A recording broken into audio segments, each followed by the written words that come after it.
से कहे हमारा मुहवा खजुलात रहा। जानो तारे लागो तानी तोर मुहवा में कोनो कीड़ा उड़ा कर दे यही से खजुलाता।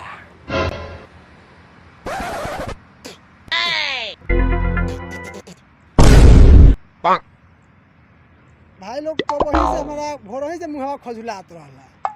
आज हम कॉमेडी बनाई। उम्र सारी चलो भाई लोग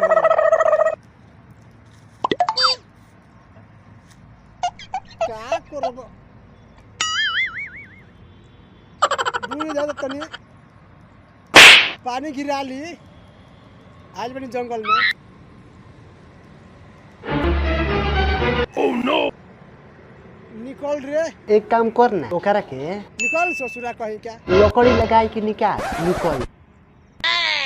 चलो भाई तो ये हम सोचनी है कह रही हैं आज हम भोर ही से मनवा औजाई रहल है। फिर भी काहे हम आज गोइनी है ना बनावे खातिर कॉमेडी वीडियो आज बनावल जरूरी बा। आज बनाइए के मानो उहे भोर ही से खजुलात रहला मुहा बात यही से आग ओने तनी बनावे खातिर। अरे इस सोफुआ लेखा जीभिया लिपि लिपि काहे करता रे आगे कुछ बोला बे खस कुछ लोकल बका। अरे कैमरा और थी को कैमरा और तो रुजा 1 मिनट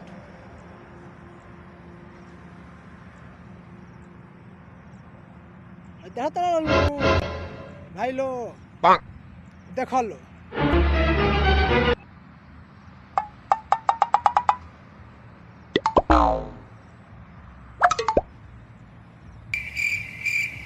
ओ भेड़ हनु तो के कहता गदहा भेड़िए तो ह भेड़िया भेड़ ओ भेड़िया हमारे देले बड़ी चरावे खातिर भेड़िया। अरे ई तो तोर भेड़िया नइखे लागत ई तो दोसरा के भेड़िया लागतिया। चलो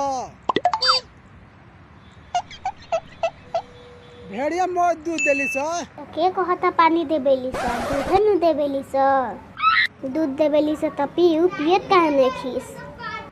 हम कहनिया चरावो लो भेड़िया चरा हमारे खेतवा हटे हमारे खेतवा में चरा तरी स भेड़िया। ओह नो चलो